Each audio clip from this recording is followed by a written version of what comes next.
Como vai? Tudo bom, Wilson? Tudo jóia. Bom demais. Nós estamos aí já para mais uma transmissão aí, mais uma live com aquele assunto que é sempre relevante para o pessoal, né? Sem dúvida. E E hoje falar de uma coisa que ajuda muito os laticínios, né, Éder? Que é sem o dúvida, reaproveitamento de um subproduto, que é o soro de leite. o soro. Esse assunto aí de reaproveitamento, né, Wilson, é uma situação que tem que ser levada a sério, né? Hoje a gente passa aí por um período de bastante aperto para a indústria de laticínio de maneira geral. Então, tudo aquilo que a gente conseguir, né, agregar ali no nosso portfólio ali, já vai trazer um resultado satisfatório. Então, o reaproveitamento é uma alternativa. Ô, Éder, Muito bom. e o que eu acho importante é que as indústrias tenham consciência que o reaproveitamento de todo o produto, né, de todo o leite, vamos colocar assim, é de extrema importância para viabilizar um negócio que é um negócio de margem tão estreita. Sim, sim, Laticínio, no geral, eu até converso com algumas pessoas de outro segmento, eles sempre me questionam. O laticínio tem uma margem muito alta, muito é bom. Mas, cara, a margem de laticínio ela é inferior a 5% no geral. Você tá doido, mas aí é muito fora e tal. Então, a importância de aproveitar, não só o soro, como retirar o creme, né? Alguns laticínios até sim. hoje têm produção de queijo e não padroniza o leite. Eu me deparo com esse tipo de situação. Então, você faz um cálculo simples para a pessoa. Com 8 meses, ele paga uma padronizadora zero e É, depois ele obtém só lucro. Então, assim, se real. não, se não aproveitar 100% do leite, o laticínio não consegue prosperar. Realmente, hoje a gente precisa ficar atento a esses detalhes, que muitas vezes passa despercebido, né? Às vezes, assim, porque o pessoal não acredita que vale a pena, ou até porque eles desconhecem os benefícios de se fazer determinado processo, né? Então, tem muito essa situação. Por isso que hoje a Então, gente vai tratar aqui do soro, que é importantíssimo. então vamos lá, vamos começar no que Vamos interessa, lá, vamos começar no conteúdo. olha lá. Primeira coisa, o que é o soro de leite e quais suas características físico-químicas? Vamos lá. Primeira coisa, essa pergunta é tão interessante que, assim, ó, há um tempo atrás, a gente sempre definia soro como subproduto da produção de queijo. Isso hoje não encaixa bem hoje, de acordo com o que a gente tem utilizado, as utilizações que a gente tem hoje para o soro, não encaixa bem a gente chamar o soro de subproduto, né? Encaixa bem uma definição para soro como coproduto, né? O que seria esse coproduto? Coproduto é aquele produto secundário de uma determinada produção de um produto, mas que gera benefícios para a empresa, principalmente benefício financeiro, né? Então, o soro hoje a gente pode definir ele como um coproduto do queijo. A gente vai ter o queijo e o soro. E o que é o soro em si, né? Ele é o produto ali que a gente obtém da coagulação do leite, né? Resultante da coagulação do leite, utilizando enzimas coagulantes, e é grande parte daquele volume de leite que a gente coloca ali, a gente vai obter como soro, né? O soro ele tem um volume aí girando aí entre 85% e 90% de todo o leite que você coloca para produzir o queijo. Então esse é o soro que a gente tem. E o que é as características assim mais importantes do ponto de vista físico-químico do soro, né? Soro é um produto que tem uma quantidade de proteínas interessante, né? Varia ali em torno de 0,8% de proteína. Ele tem uma quantidade elevada de lactose, né? Variando ali na faixa de 4,5% de lactose, e em torno de 0,2% de sais. O restante é água. Mas o que é interessante no soro? Justamente esse teor de proteína, que são proteínas de grande utilização hoje no mercado, a gente pode utilizar para várias coisas, e são proteínas muito saudáveis. Entre elas aí a gente destaca aí a lactalbumina, lactoglobulina, lactosferina, são todas proteínas oriundas do soro e que trazem aí bastante benefício aí para a gente utilizar. Então por isso que o soro hoje, a gente não deve considerar ele só como subproduto. Ele é um coproduto, ele é um produto em si que você tem no laticínio. É para isso que a gente está fazendo essa live aqui, justamente para explicar para você. O soro não é só para descarte, né? A maioria das pessoas pensa assim, o maior problema do laticínio é o soro, que eu vou ter que descartar e não sei onde descartar, né? Não é bem assim. A gente hoje tem ele como ingrediente de determinados produtos. E é isso que a gente vai estar tratando aqui hoje com vocês. E sem falar que quem realiza a perca desse produto maravilhoso que é o soro, ainda está criando um problema ambiental, né? Então, assim, além de perder de um lado, está gerando um problema grave do outro. Gravíssimo. É justamente isso. Os motivos para que a gente tenha em mente o reaproveitamento do soro, um dos primeiros realmente é porque o soro não tem tratamento. Então, se você vai descartar ele num curso d'água, por exemplo, é problema gravíssimo, nem pode ser feito. Se você for pego fazendo uma situação dessa, a autuação vale mais do que seu laticínio, tem que fechar. Então, assim, ele é um grande problema, né, para a questão de efluentes. Depois, tem uma oportunidade tremenda da gente fazer dinheiro aí com o soro, né? É o que eu estou falando, ele é um coproduto, não é subproduto. Dá para a gente utilizar para vários produtos, vai tratar disso aqui. Então, além de você estar deixando de ter um problema com a parte ambiental, você está gerando renda para o laticínio, para a gente fazer esse laticínio ser lucrativo, ter queijos lucrativos. O pessoal já começou a citar aqui alguns produtos, ricota, bebida láctea. Nós vamos chegar lá, a gente vai passar nesses tópicos aqui agora. Aí. Vou começar. E a minha primeira pergunta para a gente entrar nesse tópico aí é qual o soro ideal para ser utilizado na produção de lácteos? Vamos lá. Assim, a gente pensando em fazer, né, alguns produtos como ricota, o pessoal já citou aí, como bebida láctea, como bebida láctea pasteurizada ou fermentada de seio, a gente precisa ter cuidado com esse soro, né? Não é simplesmente aquele produto que a gente pode obter da produção do queijo e não ter cuidado. A gente precisa de um produto que esteja dentro de um parâmetro físico-químico aceitável para ser usado. Por exemplo, o parâmetro mais comum que a gente vê aí com relação ao soro é com relação à acidez dele. A gente precisa de um soro com acidez máxima de 12 graus Dornier. Isso é importantíssimo. Um soro fora desse valor de acidez, a gente costuma ter dificuldades para fazer alguns produtos. Principalmente aí a bebida láctea e a ricota também, a gente tem bastante problema. Então esse soro ele tem que ser controlado. E o que acontece? Quando a gente tem uma produção, o leite tem ali mais ou menos 15, 16 de acidez, até 18. A acidez natural do soro, desde que uma produção conduzida de forma adequada, a gente vai ter uma acidez natural do soro ali de 2/3 desse valor de acidez. Então, se essa acidez está 18 ali, a gente tem ali 2/3 ali, é no máximo 12. Né? E 18 nós estamos falando de um leite que já está, né, quase saindo aí do parâmetro legal. Hoje em dia, a maioria das empresas trabalha com leite a 15, 16 no máximo de acidez. Né? Isso é uma das vantagens aí que a melhoria da qualidade do leite está trazendo para a gente. Está conseguindo manter aí esse padrão de acidez nessa faixa.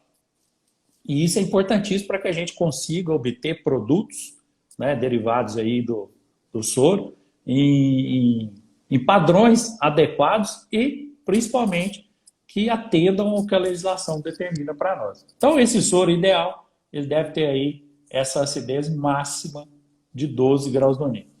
E aí o pessoal fala assim, mas eu posso, para fazer ricota, eu vou reduzir a acidez do soro. Então não tem problema se ele tiver com 14, com 15, com 16. Tem muito problema sim. Tem muito problema sim. É o que a gente sempre fala. Quando a gente faz uma redução, a redução é uma reação química ácido-base, de redução do nível ácido daquele meio, através do uso de algum produto alcalino. Só que, quanto mais ácido o produto chegou, mais transformações químicas sofreram naquele soro. Aquele soro sofreu. Então, quando a gente faz a redução, você reduz aquela acidez, né, que é a concentração de ácido lático, mas outras transformações químicas já ocorreram. E isso vai trazer prejuízo para o seu produto. Por isso que a gente deve ter como meta ter um soro de no máximo 12 graus Dornim. E como a gente está falando aí, a maioria das empresas trabalha com leite a 15, 16 no máximo. Normalmente o soro saindo do processo de fabricação, ele vai ter ali na faixa entre 9 e 10 graus Dornim. Na maioria das vezes a gente tem esse tipo de soro, que é excelente para a produção de ricota, de bebida láctea. A gente já tem aí um soro que atende perfeitamente a esse padrão.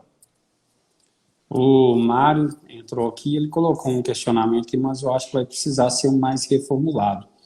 O soro de queijo como padrão, posso utilizar retirando, deve ser provavelmente o creme, para fazer manteiga, ou o volume não compensa? Aí acho que depende do volume, né, que ele tem lá, para ver, eu acho, para ver se compensa ou não. Isso depende muito de volume, mas porque é o seguinte, quanto mais você tiver de volume, o seu equipamento vai ser mais bem aproveitado. A gente fala, porque uma desnatadeira, por exemplo, se você simplesmente ligar ela para passar 100 litros de soro, é muito pouco. Né? Você vai obter creme, logicamente, mas é muito pouco volume, seu equipamento vai consumir uma energia que provavelmente não vai ficar compatível. Então, assim, quanto mais você tem de volume, manter o seu equipamento sendo utilizado em sua capacidade máxima, né? Não de volume a todo momento, mas capacidade máxima do equipamento, você tem um resultado mais satisfatório. Então, tem que ser avaliado, é caso a caso. Mas eu te falo que, na maioria das vezes, sim, a gente tem uma obtenção de um creme a partir de um soro. No caso aí é Minas Padrão, que ele falou, né? Foi. É um soro de excelente qualidade, né? E te traz resultado de creme aí uma quantidade bem satisfatória. E um negócio interessante, Wilson, é que o pessoal fala assim, aqui para mim é muito bom desnatar o creme, desnatar o soro, porque dá muito creme e eu consigo fazer muita manteiga. Aí eu fico imaginando, mas será que ele já parou para pensar o quanto que ele está perdendo no queijo? Né? O soro não pode dar tanto creme não, gente. É uma quantidade ali mínima possível, porque uma coisa contradiz a outra. Se você tem muito creme retirado do soro, significa que você está perdendo lá no processo de fabricação do queijo. É lá que a gente tem que olhar. Lá ele tem um valor agregado, né, que deve a gordura tem que ficar agregada ali ao queijo. Quanto mais a gente perder para o soro, maiores são as nossas falhas lá no processo de fabricação do soro. Na sua opinião, quanto que você acha que deve ser a gordura ideal de um soro? Diante disso que você está falando. Assim, para que a gente tenha assim, resultado com o queijo, né? Aí a gente vai falar do queijo. Sim. Um queijo que conseguiu fazer, né, a transferência daqueles componentes do leite para o queijo. A gente teria um soro com teor de gordura aí variando aí de 0,1, no máximo 0,3. Aí a gente conseguiu fazer, né, uma transferência dessa cifra de maneira eficiente. Aí sim é um queijo bom. Só que a gente costuma ver muita coisa absurda, viu? De soro de dar quase 1% de gordura no soro. É claro que esse caso que eu estou falando, o pessoal não fazia padronização do leite. E eles entendiam que não precisava, porque depois ele ia aproveitar a gordura do soro. Sim. Né? Parece lógico, né? Não precisa padronizar. Depois eu desnato o soro e eu recupero a gordura. Não, isso não é lógico, não. O seu produto, que foi fabricado com um teor alto de gordura, vai te trazer prejuízo. Não vai conseguir atender a legislação, que vai dar um teor de gordura muitas vezes muito alto. Dependendo do tipo de produto, por exemplo, mussarela. É problema para fatiar na primeira semana que o queijo foi expedido, já começa a apresentar problema. Né? Então, assim, o pessoal tenta inventar a roda e cria situações cada vez piores para eles mesmos. E uma coisa que eu queria aproveitar esse gancho que o Hélio está falando é o seguinte. Pessoal, o Ministério da Agricultura não permite o uso do mesmo equipamento para desnatar leite e desnatar soro, tá? Então, se alguém estiver fazendo isso na indústria e tiver uma uma auditoria de um fiscal, vai ser notificado quanto a isso. Então, Sem dúvida. então são equipamentos distintos. Isso aí. A Adriana colocou aqui, reduzir soro retarda a ação do fermento? Mas para Provavelmente deve ser bebida? Provavelmente pode deve ser ser. bebida, né? Não é interessante fazer, não. Não diretamente com o retardo da ação do fermento, no caso da bebida. Né? Mas é porque esse soro reduzido vai te trazer consequências no produto final. Né? Nas características do produto final. É claro que, assim, se for uma quantidade exagerada, o seu fermento vai ser afetado, com certeza. Mas ninguém vai reduzir um soro com 16 para fazer bebida. Né? 16 graus de ornico para fazer bebida. Né? O soro ideal de bebida aí é nessa faixa, como a gente está falando, no máximo 12. Você consegue fazer uma bebida láctea perfeita, sem problema nenhum. E isso também tem uma interferência da quantidade de soro que você vai colocar na bebida. Né? Se você usa um soro com 12, mas coloca 80% de soro na bebida, a influência é muito grande. Né? Agora, se você usa um soro com 12, mas você usa 50% de soro na bebida, a influência é bem menor. Então, isso também interfere. Porque às vezes o pessoal fala assim, eu uso um soro de 12 e nunca deu certo. Que eu já escutei esse tipo de coisa. Nunca deu certo. Mas aí a gente vai ver a formulação é praticamente soro puro. Então, assim, vai dar problema, logicamente. Então, vai ter que ser avaliada essa característica do produto para você avaliar até a quantidade de volume que você está usando para saber se a acidez é compatível ou não. Se você vai ter que usar um soro com acidez um pouco menos elevada. Vamos agora falar de bebida láctea. Nós temos uma pergunta aqui do Robson, que eu vou aumentar essa pergunta mais um pouco. Ele está perguntando aqui se o soro da mussarela serve para bebida láctea ou do queijo de coalho é melhor. Mas eu vou reformular essa pergunta da seguinte forma. Bebida láctea, quanto de soro é permitido utilizar? E qual a característica ideal desse soro? Você já falou um pouco, mas qual a característica ideal de um soro para fazer bebida láctea? Sim. Vamos lá. Primeiro, o que a legislação define de limite para adição de soro numa bebida láctea? Ela não define limite. Em porcentagem de soro, leite e tal, não tem essa definição. Ela tem uma definição de limite mínimo de proteína. Né? Então, assim, dependendo do tipo de bebida láctea, a proteína tem que ser no mínimo 1,7. Dependendo do tipo de bebida, ela pode ser de 1%. Né? Bebida láctea fermentada com adição, o limite de proteína é 1%. Né? Agora, bebida láctea pasteurizada, que tenha semelhança com leite, né? O teor mínimo de proteína é de 1,7%. Então, assim, o que vai limitar é o teor de proteína no produto final. Né? É claro que, assim, vamos falar de bebida láctea fermentada com adição, que é muito comum e é um dos produtos mais utilizados, inclusive é um dos produtos mais indicados para reaproveitamento do soro. Isso a gente diz por quê? Porque você tem lá um determinado volume e que você vai utilizar totalmente esse volume. Eu falo porque, por exemplo, se a gente vai fazer ricota, você tem lá 1.000 litros de soro para produção de ricota. Vai te sobrar lá 900 e um pouquinho ainda de soro para poder dar destino. Então, assim, na bebida você tem um aproveitamento total ali. Né? Mas o que seria essa característica que a gente deve ter de cuidado para que esse soro seja um soro adequado para a produção de bebida láctea? A pergunta do Rosa falando se era mussarela ou queijo coalho, todos os dois soros são excelentes para a produção de bebida. Né? Desde que o leite, a matéria-prima que foi utilizada no início, tenha características, né, de boa qualidade. Aí, com certeza, o seu soro também vai ser de boa qualidade e você vai conseguir produzir uma bebida láctea maravilhosa, sem problema algum. Então, o limite é proteína. Lembrando que o soro, a concentração de proteínas no soro é de 0,8%, mais ou menos. Né? Vai variar de uma região para outra, mas não vai ser muito diferente disso. E no leite, normalmente a gente tem proteína ali na faixa de 3 a 3,2% em média, né? O Mas mesmo já falou para nós aqui que o leite dele aí tem proteína de 3,8, é uma maravilha, né? Isso aí é show. Mas o leite, em geral, é uma proteína, um teor médio aí de 3 a 3,2.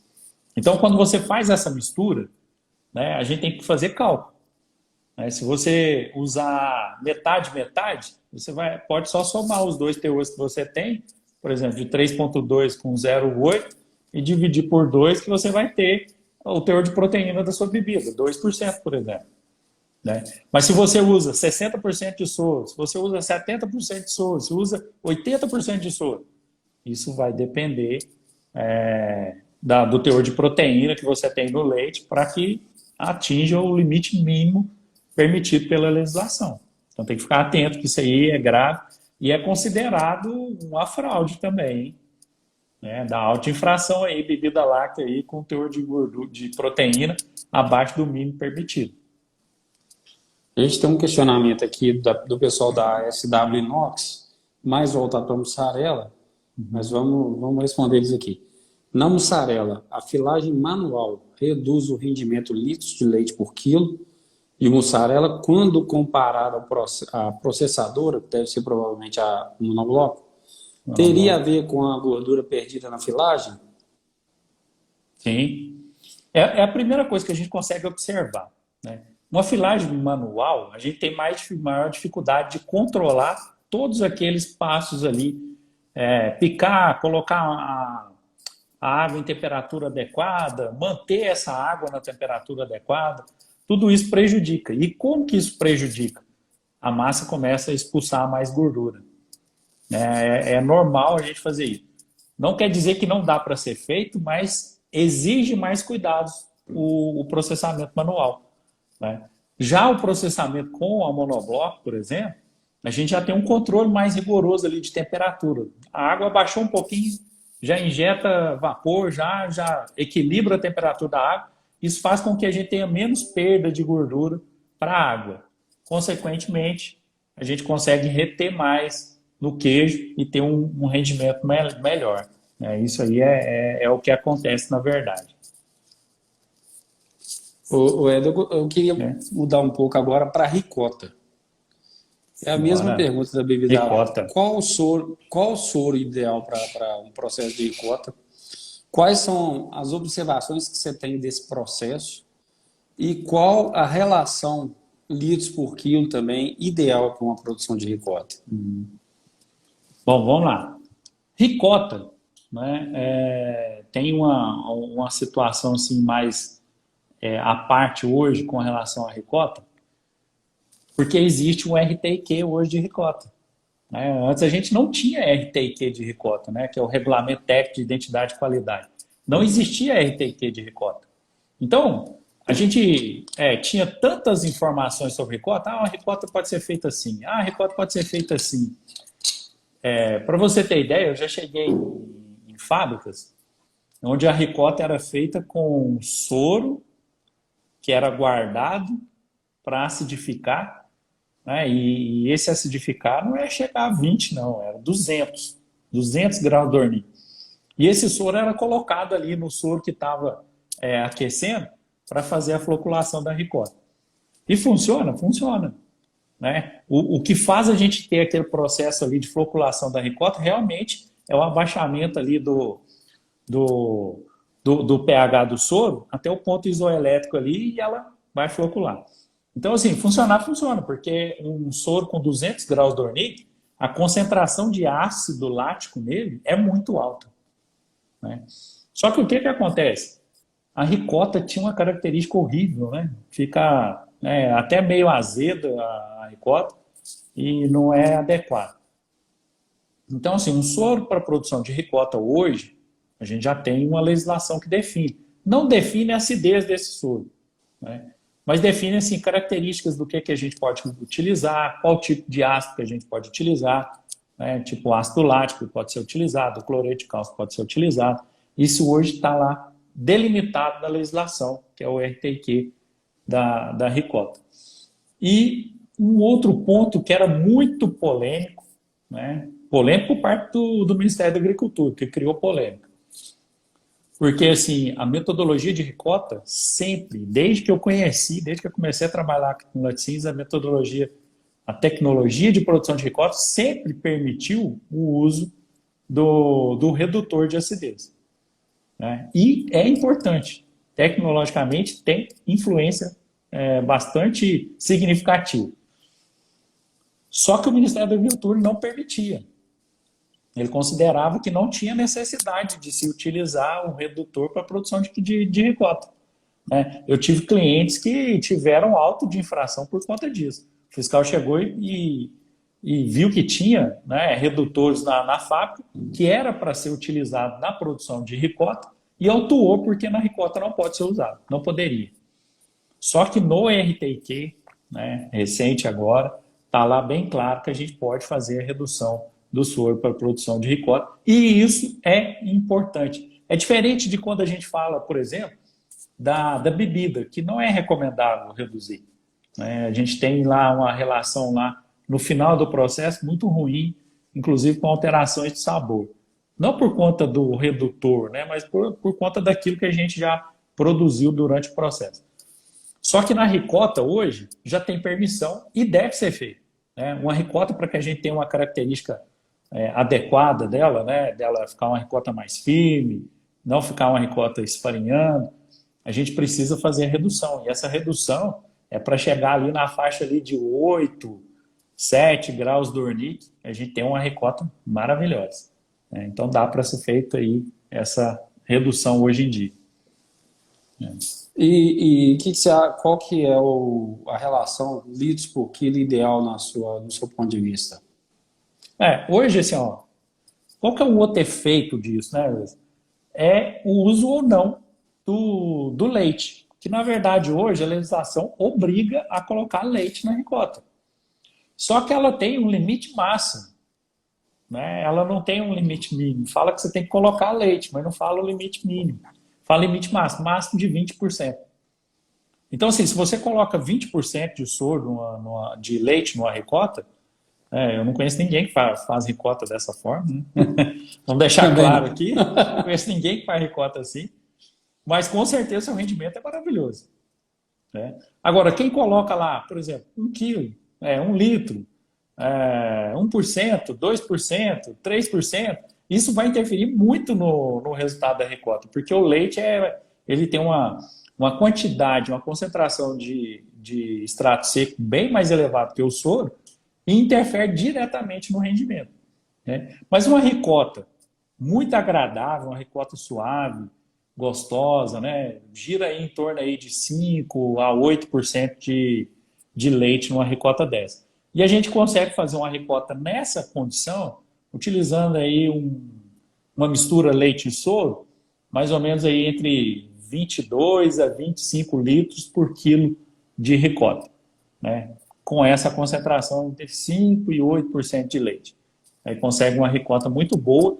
Inclusive, eu conheço pessoas que fazem ricota assim, que é maravilhoso. A ricota não é o meu produto preferido, mas com certeza nessa característica fica muito, muito agradável a ricota. Muito boa.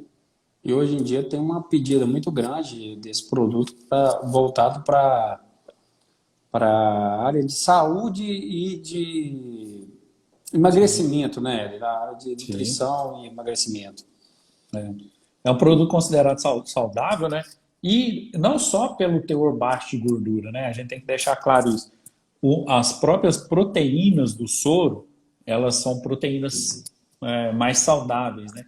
E elas, assim, tem tanto estudo sobre isso que cada hora aparece uma coisa diferente para falar que o soro é bom para isso, é bom para aquilo. Então já tem história aí que soro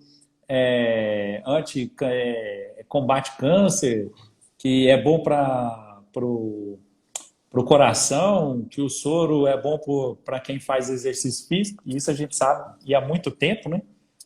Porque também outra aplicação do soro muito importante, né, é com relação ao isolamento das proteínas, né? Concentrado proteico e a proteína isolada do soro, que é o famoso whey protein aí que o pessoal Das que malha academias, né? muito, o pessoal que malha muito aí é fã do whey protein.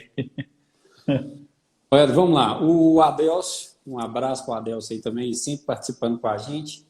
Isso aí, Adelso. Ele tá questionando aqui com relação ao uso do soro em achocolatado. Pedi para você falar um pouco sobre o uso de forma geral desse produto. O que é que acontece? O soro, a gente já falou, é um coproduto e ele tem um alto teor de proteínas e ele é rico em nutrientes. Então, para você fazer outros produtos como a chocolatada é uma bebida láctea. Seja ela pasteurizada, ela pode ser esterilizada, né? Ela pode ser ultra pasteurizada. Então, assim, esse soro dá um achocolatado perfeito, né? Um soro de boas características, né? Proveniente aí dos queijos tradicionais que a gente tem, né? Desde mussarela, queijo coalho, Minas Padrão, Minas Frescal, todos esses soros a gente consegue ter um resultado muito interessante para a bebida láctea. E achocolatado, porque a diferença é que seria uma bebida láctea com adição, né? Toda vez que a gente faz uma mistura leite e soro, vai chamar bebida. Mas se a gente adiciona qualquer ingrediente de origem não láctea, ela passa a ser uma bebida láctea com adição. Então aí a gente já tem a adição do cacau, que é de origem vegetal, e ela passa a ser uma bebida láctea pasteurizada, esterilizada, ultrapasteurizada com adição, né? E não tem muito segredo, porque na verdade o soro, nesse caso, o único empecilho que a gente tem realmente é com relação à concentração de acidez. Porém, aí veio o porém. A gente tem uma restrição da legislação muito importante com relação ao soro, principalmente quando a gente vai fazer bebida, porque é na bebida que tem parâmetro. É com relação a nitrato de sódio. A bebida láctea não pode apresentar nitrato de sódio. E normalmente não, em algumas empresas a gente faz uso de nitrato de sódio, por exemplo, para a produção de alguns tipos de queijo, né? Que a legislação permite isso. Esse soro, infelizmente, ele não poderá ser utilizado para bebida. Porque no caso de bebida existe análise específica para detecção de nitrato, uma vez que o RTIQ define que não pode ter nitrato no soro, né? Então é uma situação que é impeditiva. Então se você... Aí tem muitas empresas que compram muito soro, né, para produzir suas bebidas. Uma das análises que a gente tem que fazer é de detecção de nitrato no soro, que com certeza vai trazer aí problemas, né, com relação à legislação. É isso aí. E ele mandou mais uma pergunta aqui sobre o uso de soro para a produção de doce de leite. É permitido? Pode ser utilizado? E qual a viabilidade? É permitido, né? A gente tem no RTQ de doce de leite, a gente tem lá um item específico que trata sobre esse tipo de doce, que na verdade é considerado doce para confeitaria, né? O que acontece, né? Você simplesmente falar assim, eu vou fazer doce a partir de soro e vai funcionar maravilhosamente. É muito difícil o processo, né? Te falo que não é simples. Porque, primeiro, o soro tem uma alta concentração de água. A gente está fazendo um processo de desidratação, né, por secagem ali da água. Então, assim, você vai colocar lá num tacho lá 500 litros de soro e vai ter lá de doce lá só um pouquinho. Não tem como fazer puro. A gente precisa de fazer uma mistura. Essa mistura a gente precisa de aquecer, vai secar um pouco, tem que colocar mais, né? Não dá para usar só leite e soro, né, para que a gente tenha um produto com características adequadas. A gente tem que fazer o uso de alguns outros ingredientes, por exemplo. A gente tem que usar um ingrediente, um espessante, para que o produto não fique com característica inadequada. Então, não é simplesmente fazer a mistura leite e soro e secar que vai dar um doce de leite agradável. Na maioria das vezes, quando o pessoal faz isso, o doce fica parecendo eu não sei nem te explicar, mas fica puxando. Fica um doce descaracterizado, né? Eu falo que então, parece aqueles quebra-queixo. É isso mesmo. Aquele doce quebra-queixo. O doce quebra-queixo. Ele fica desse jeito. Então, assim, não dá simplesmente para fazer a mistura né? E dessa mistura a gente imaginar que vai dar um doce de leite muito bom, não, não vai. Né? A gente precisa usar um espessante aí para a gente conseguir fazer uma liga perfeita e ter um doce com características aceitáveis aí. Mas esse doce, ele é direcionado para a produção de outros alimentos, confeitaria, entendeu? A própria legislação já deixa claro isso, que pode ser considerado um doce para confeitaria. Ô, Adelson, eu vou complementar aqui com o que eu estou falando o seguinte, se tratando de business, você perguntou sobre a viabilidade. É, Cara, isso é um produto de segunda linha para ser vendido muito barato e não tem qualidade praticamente nenhuma. Eu não sei o Ed, mas eu não conheço nenhum doce de leite feito não. dessa forma que é um doce de leite que tem um sabor aceitável. Não estou falando nem agradável, não. Aceitável. É igual ele falou, a consistência não é boa, ele fica parecendo um quebra-queixo. E claramente, dá para ver que aquele produto não é 100%, não é a base de leite. Ele tem outros ingredientes. Então, assim, eu acho que ainda tem muito produto desse tipo no mercado. A gente vê alguns produtos desse tipo no mercado, mas eu acho que esses produtos têm prazo de validade. O que eu estou querendo dizer com isso? Daqui a pouco isso vai parar de produzir esse tipo de coisa. Porque a população em geral, eles estão cada dia mais exigindo produtos de maior qualidade. Tanto que as grandes empresas hoje, que estão sobressaindo nesse mercado lácteo, eles estão inteiramente apostando em qualidade de produto e não em trabalhar com produto de combate, produto de baixo custo, como esse tipo de produto. Então, assim, eu acho que não vale a pena, não é viável e só tende a queimar a marca dele. Eu estou sendo, como se diz, franco e honesto com relação à parte de business. Então, o Laticínio vai produzir isso, vai queimar a marca no mercado. É verdade. Então, você já viu algum, Ed, que você acha bom? Não, não, não gosto nenhum que faça. Assim, tem aplicações, né? Igual eu tô falando aqui, para confeitaria tem alguns que até gostam, mas assim, nada substitui um doce de leite filé. É isso aí. O pessoal da SW Inox nos parabenizando aqui pela live.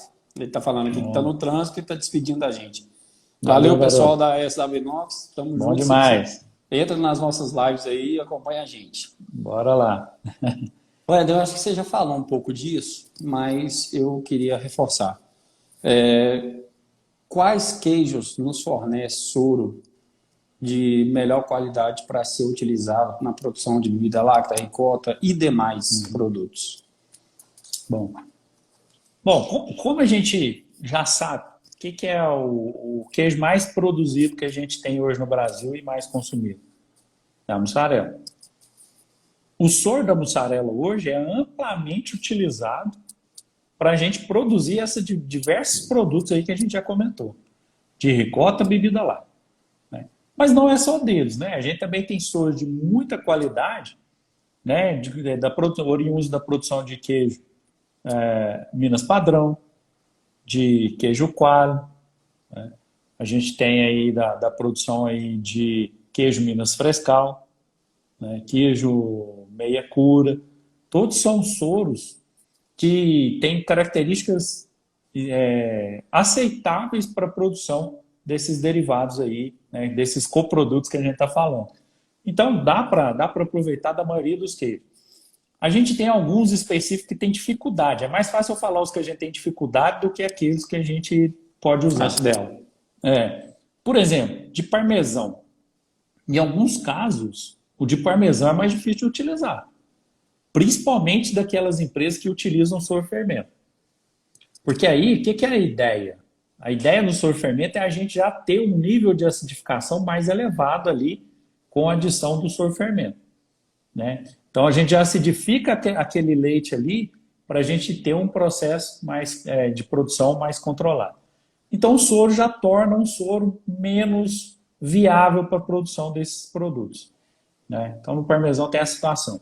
A gente tem um outro queijo também, alguns outros queijos também que usam corantes. Né? O caso do queijo prato, queijo Edam, steppe e por aí vai.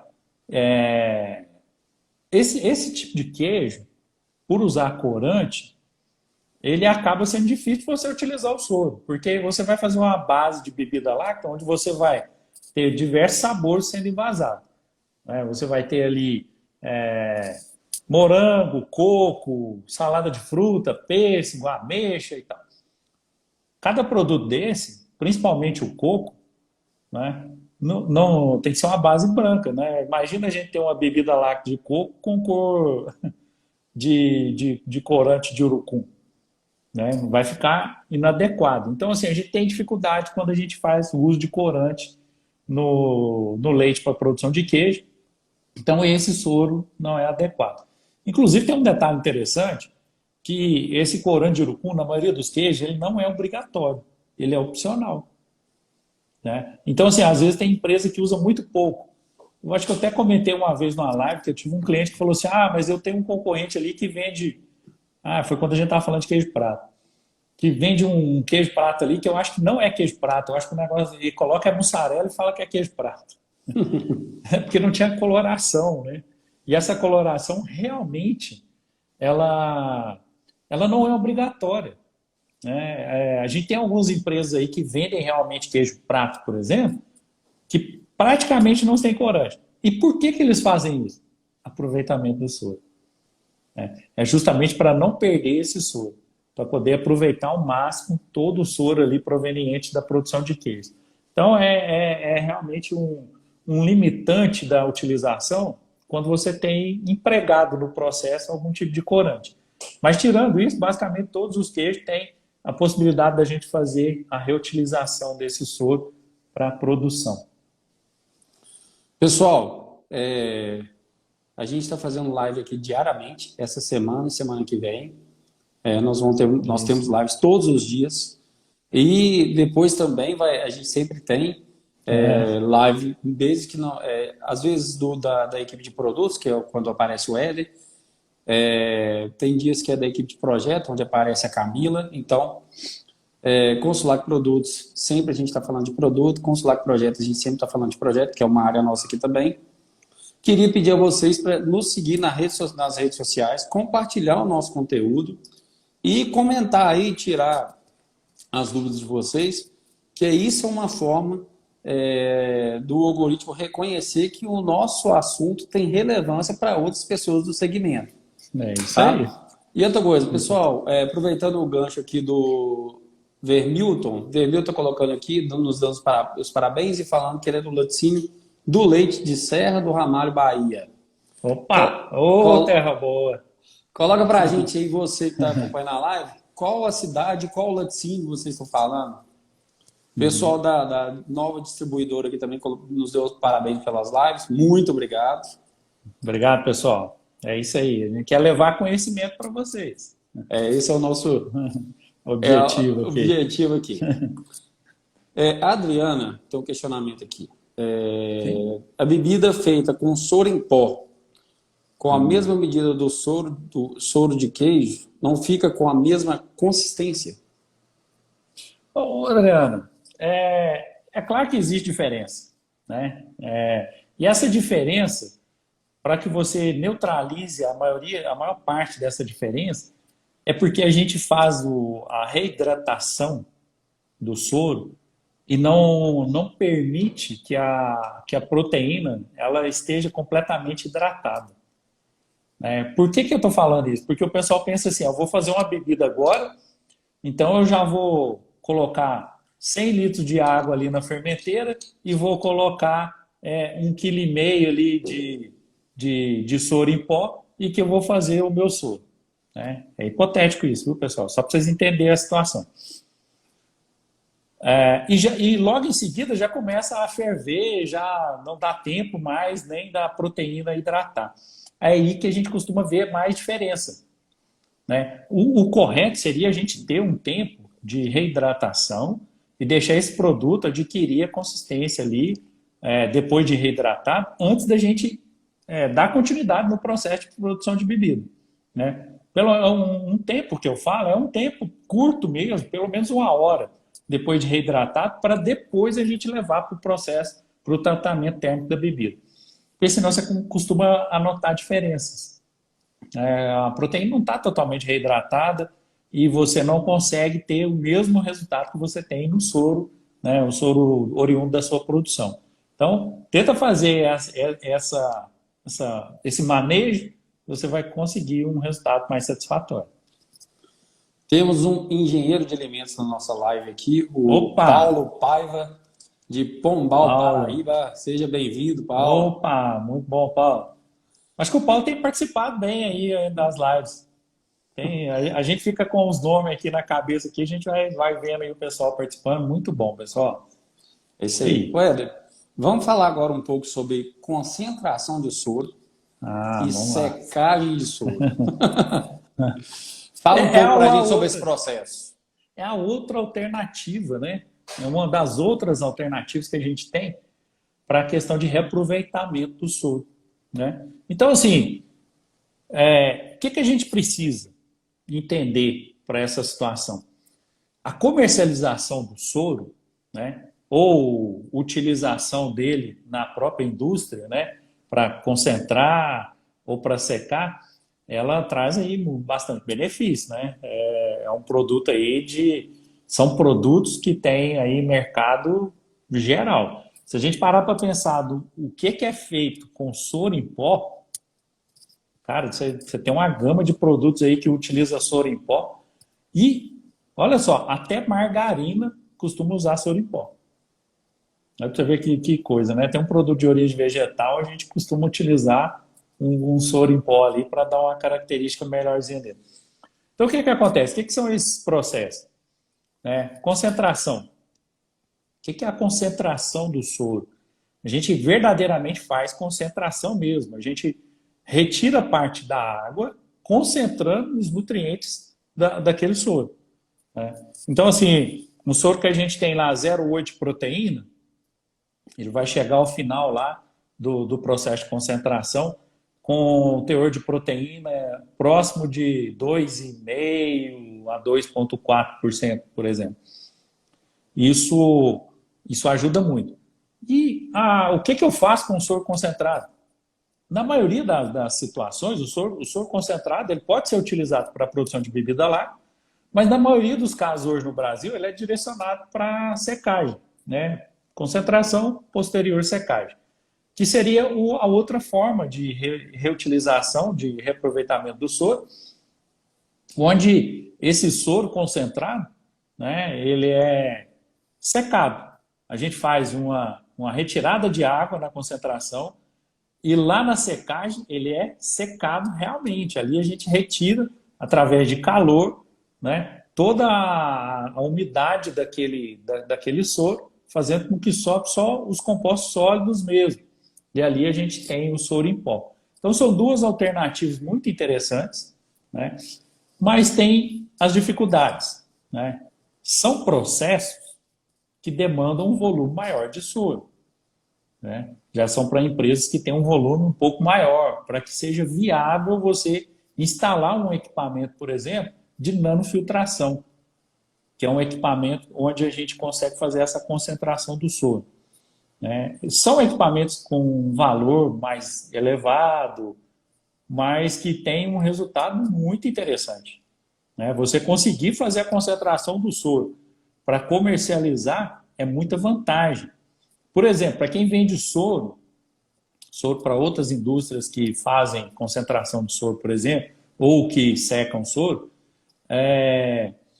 você levar o soro até essa indústria, 25 mil litros, é X valor. Quando você tem soro concentrado, você leva 3 vezes a mesma quantidade pelo mesmo valor de frete. Então, assim, só aí já está uma vantagem muito grande, né? Você consegue colocar um volume teórico muito maior na mesma quantidade que vai ser aquele valor daquele frete. Então, tem muitas vantagens, né? Para quem tem um volume de produção um pouco maior, vale muito a pena ter um processo de concentração de soro. E se o volume for maior ainda, secagem de soro, né? Porque o comércio de soro é impressionante, vai em tudo quanto é tipo de produto que vocês imaginam.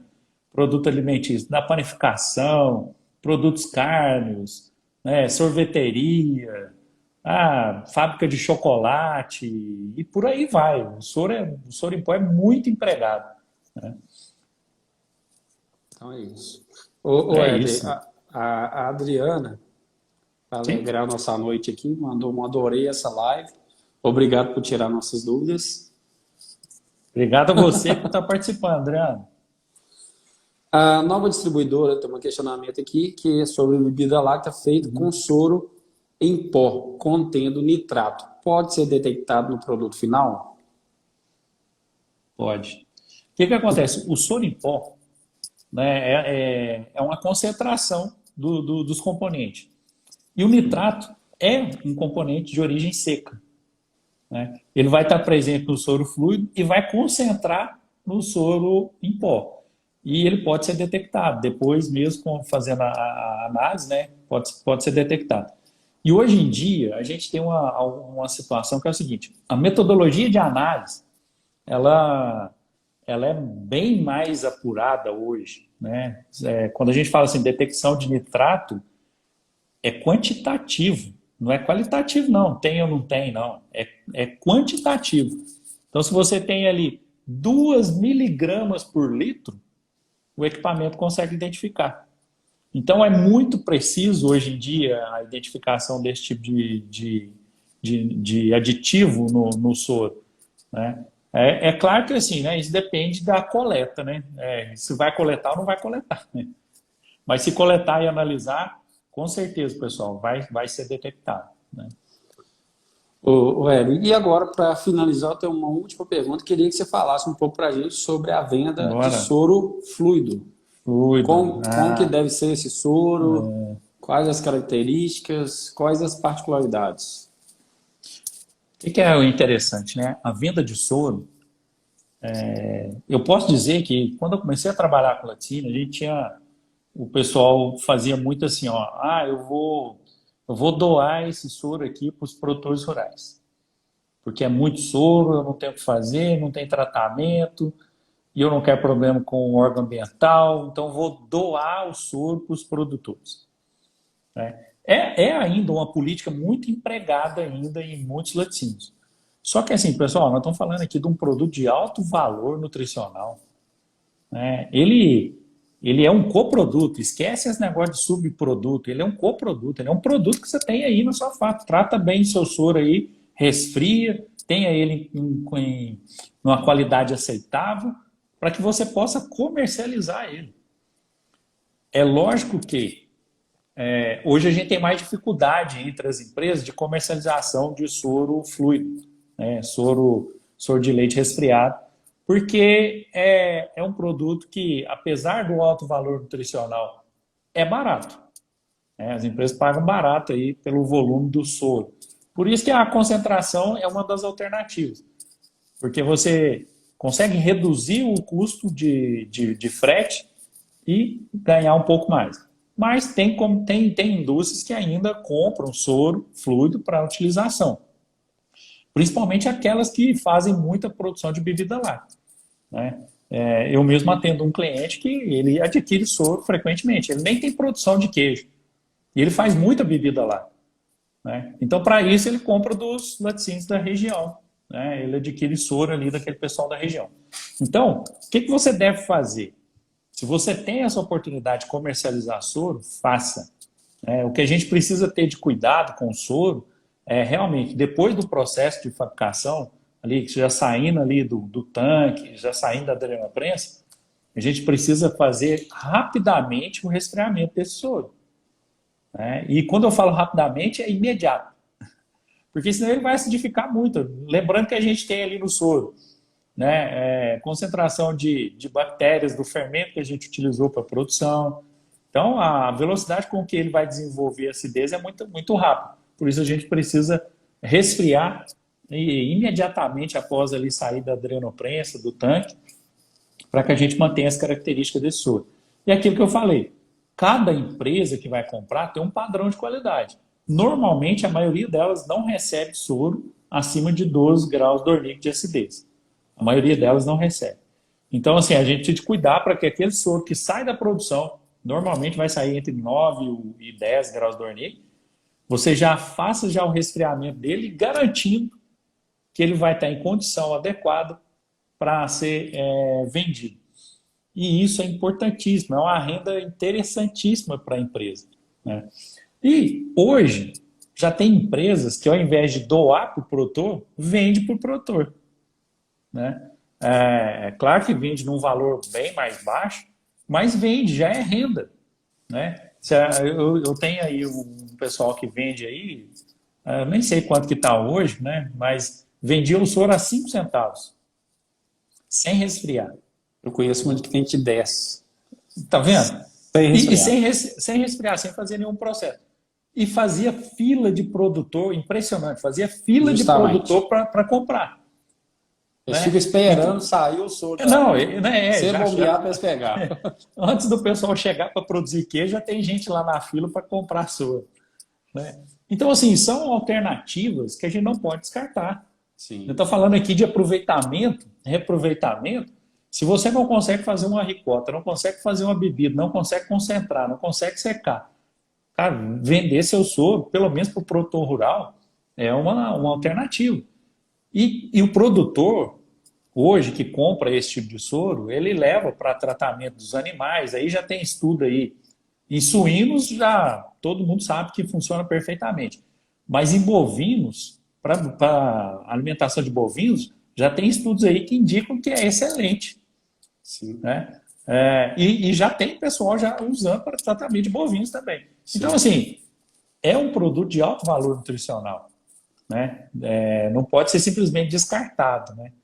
Agora, tem um detalhe nisso tudo que a gente está falando aí que não dá para perdoar. É quando o cara fala que vai levar o soro para o produtor no caminhão que coleta leite. Aí não dá para perdoar.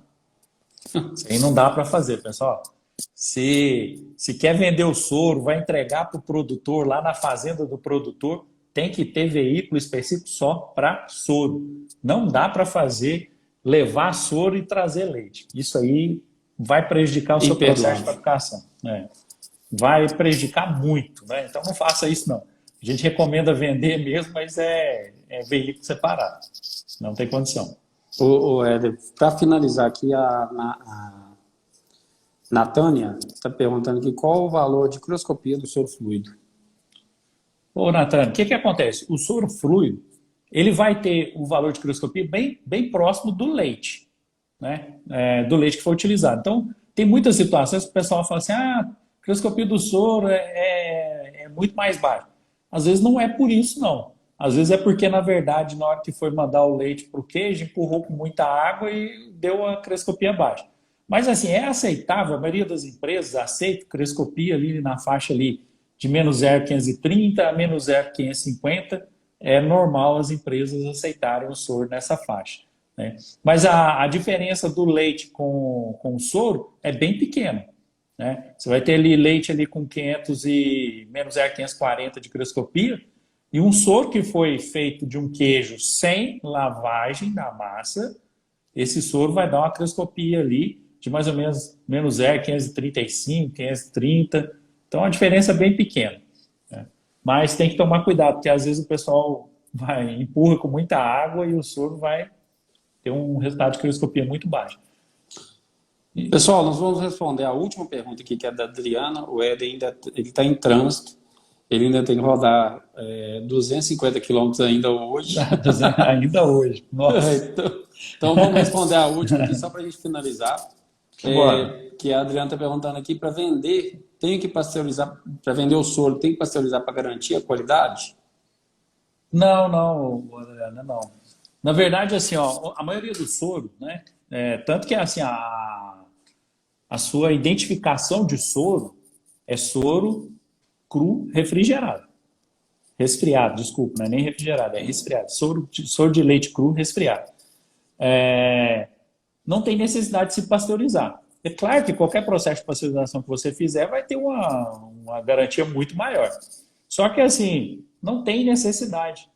Né? A maioria das empresas que compra soro de leite cru.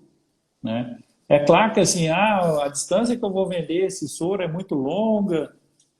O que eu posso fazer para garantir? Faz uma termização. Né? Não precisa de pasteurizar. Faz uma termização. Né? É aquecer o soro ali rapidamente, ali uns 68 a 70 graus e já resfriar ele. Com certeza o seu soro vai ter reduz muito a possibilidade dele ter algum tipo de problema.